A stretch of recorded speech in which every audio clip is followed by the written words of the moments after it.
¿Qué tal, amigos? Qué bueno volverla a verlos en 20 minutos, por supuesto a través de lapatilla.com.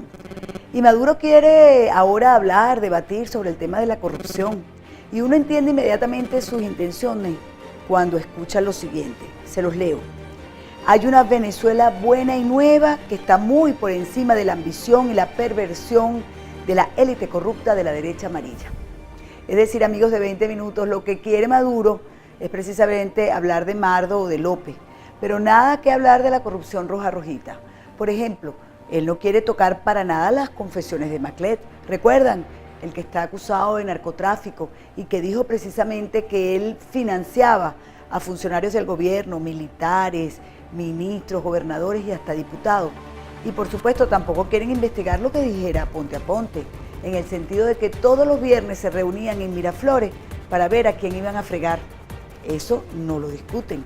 Y lo de Pudreval, hasta sueltos están los que habían agarrado presos. Eso tampoco. A pesar de que la bancada de la democracia subió esas denuncias para que fueran discutidas en la Asamblea Nacional, pero los compatriotas de Maduro las desecharon precisamente por no tener ninguna importancia. Bueno, pasemos a otro tema. Son los centros públicos de salud. Bueno, allí también se ve la corrupción. ¿Y cómo se ve? Cantidades de dinero, fortunas entregaron a dedo precisamente para su remodelación y remoción, y esos reales se perdieron. Siguen en el suelo, no hay insumos y para remate, ahora hasta los trabajadores los asesinan allá adentro. Es que Patria Segura no hay en ninguna parte del país, ni en los hospitales, ni en las calles, ni siquiera en nuestras casas. Bueno, eso es lo que hay. Ya se cumplió un año ahorita, en este mes de agosto, de la explosión de Amuay, allá en el estado Falcón. De esa investigación no sabemos nada, pero recientemente ha habido otros apagones y otros rayos que han caído precisamente allí en Amuay. Y entonces resulta que este miércoles el ministro de esa cartera, Rafael Ramírez, ha dicho que estos supuestos problemas que ha habido en Amuay son producto del sabotaje. Se los leo para que lo escuchen y le pongan atención.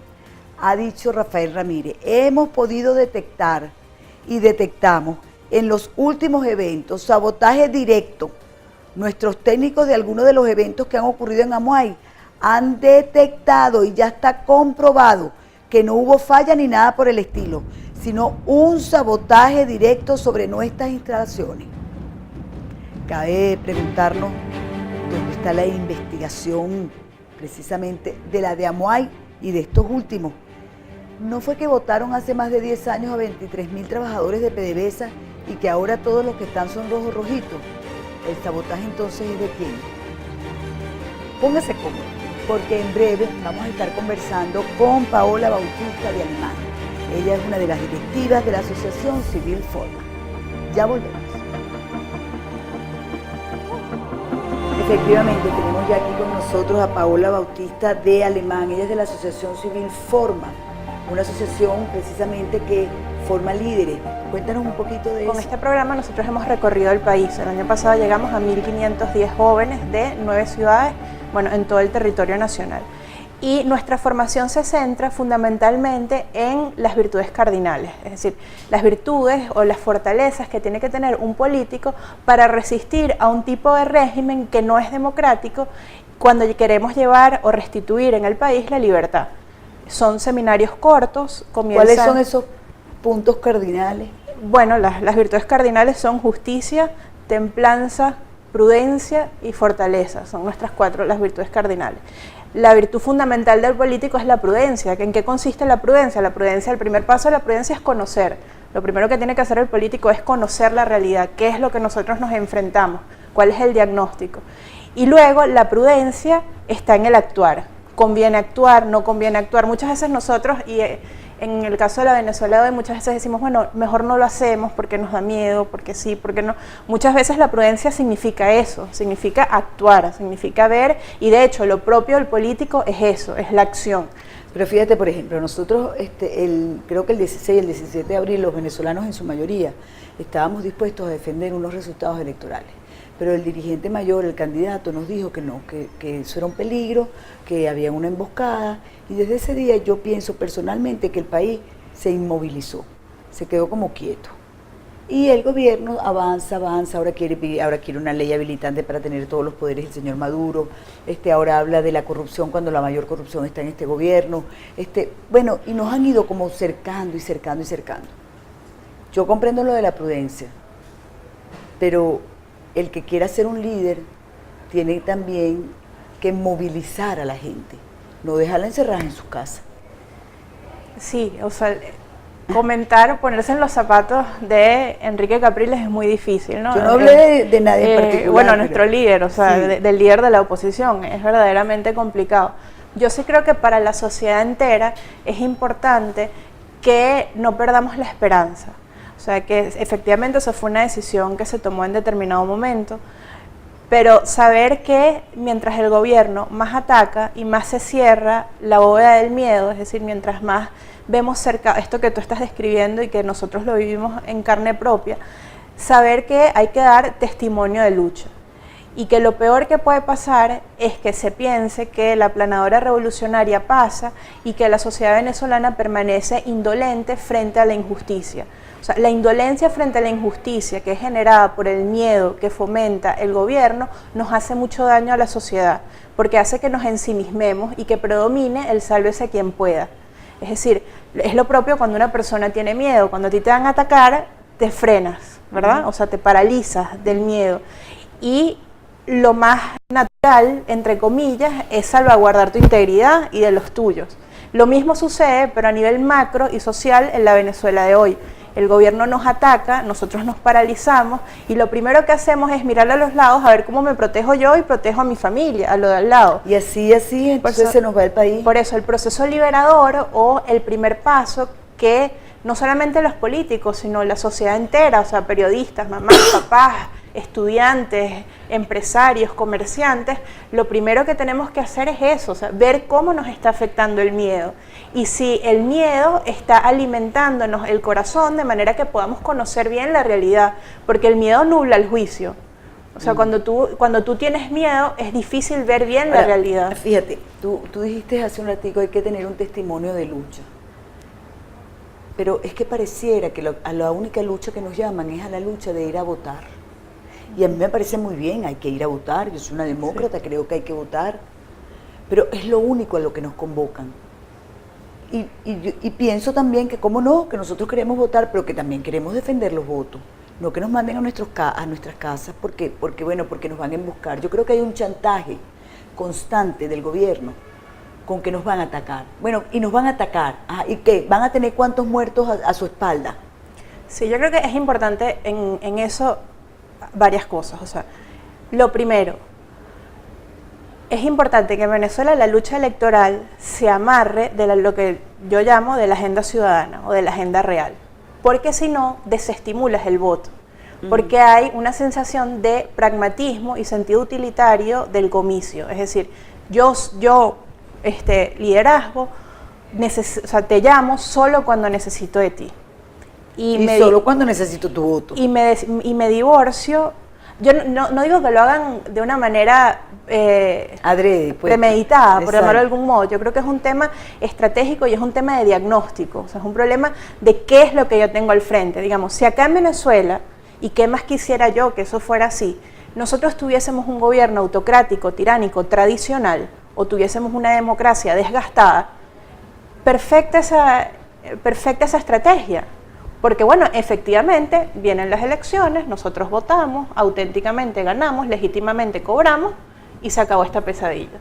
El problema es que, y vuelvo al tema de la prudencia, que es lo que hablamos cuando hablamos en la entrevista, el problema es qué tenemos al frente.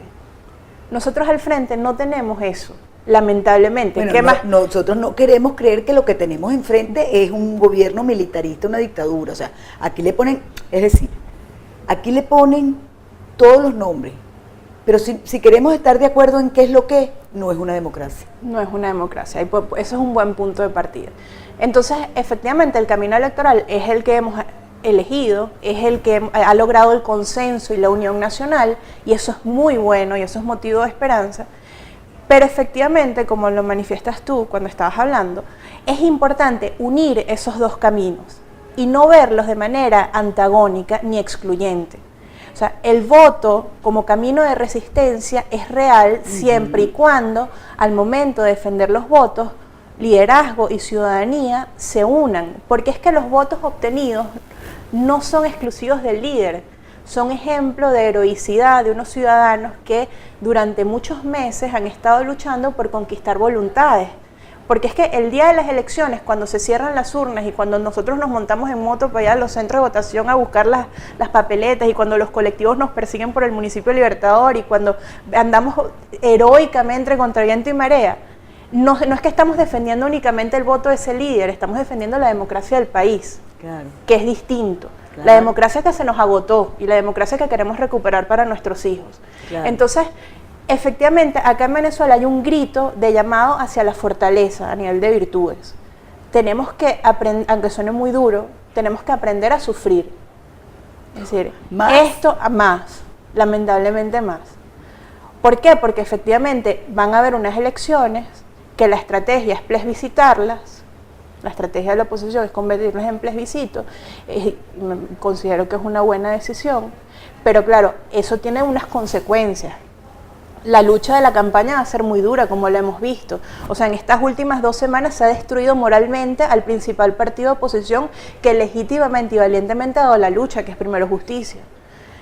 Y no sabemos qué es lo que puede venir. El presidente Maduro en las últimas horas en el Twitter ha manifestado que tiene unas pruebas que va a ventilar sobre la corrupción amarilla y la burguesía y tal, y después alegre porque había subido a 1.300 seguidores en Twitter. O sea, es que ese hombre no está aquí. O sea, ¿dónde tienes los pies sobre la cabeza? O sea, la última semana mataron a 3 personas en Sabana Grande, mataron a una enfermera, como lo comentaste tú, en la maternidad. Uno sale a la calle y te quitan el pelo, te quitan el pelo. No, yo te digo, yo salgo a mi casa y me agarro un moño así porque tengo el pelo largo. Claro. Entonces, hasta el cabello. Y entonces ahora el presidente se alegra porque tiene 1.300 seguidores en Twitter. Por favor.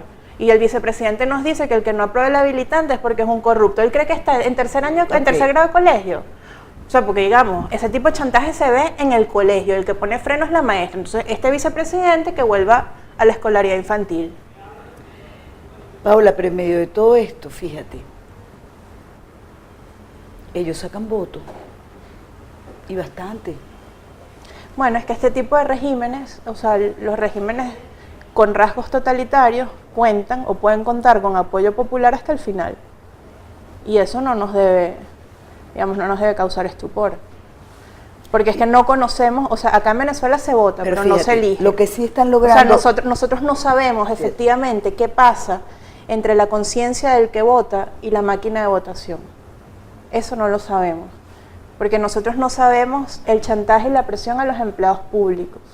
Nosotros no sabemos la gente, el ultraje, por ejemplo, nosotros estábamos revisando el patrón de votación del municipio Libertador y hay irregularidades muy grandes. O sea, la población del municipio Libertador es casi igual a la población votante. O sea, en el municipio Libertador no hay menores de edad. Impresionante.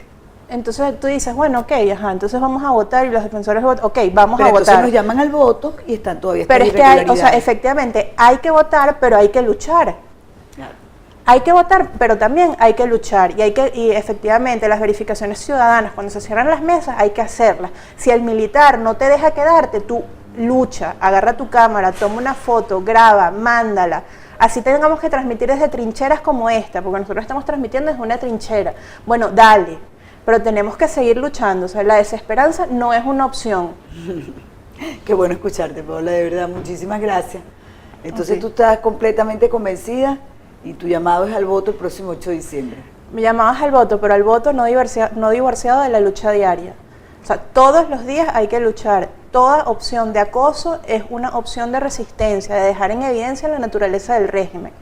Los que son papás, muy pendientes, porque en septiembre el 058 va a ser una opción de resistencia y una opción de demostrar que acá en Venezuela hay familias sólidas que están dispuestas a dejarlo todo por la educación de sus hijos. Paola, muchísimas gracias por haber estado aquí hoy con nosotros.